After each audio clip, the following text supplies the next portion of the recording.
నీళ్ళు అవసరమయ్యే పంటలు వేయకుండా ఉంటే బెటర్ ఈ దఫా రైతులు. ఎందుకంటే నిన్న చంద్రబాబు గారు అసెంబ్లీలో చేసిన ప్రస్తావన చూస్తుంటే వర్షపాతం ఈ ఏడాది తగ్గే అవకాశం ఉందని వీళ్ళకి నివేదికలు వచ్చినాయట.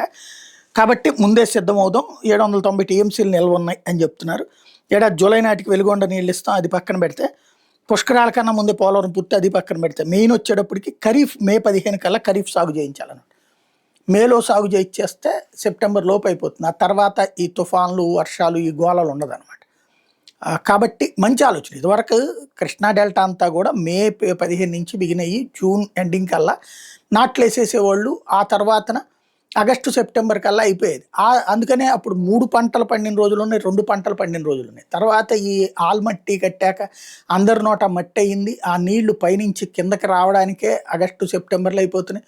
ఏడాదిలో 2 పంటలుగా 3 పంటలు కాస్తా 2కి వచ్చింది, 2 కాస్తా 1కి వచ్చినటువంటి దిశలో ఇప్పుడు పోలవరం నుంచి పట్టిసీమ ద్వారా తీసుకొస్తున్నటువంటి నీళ్ల కారణంగా స్థిరీకరణ. బట్ అది కూడా వరదల సమయంలో సాధ్యం తప్పించి విడప్పుడు సాధ్యం కాదు.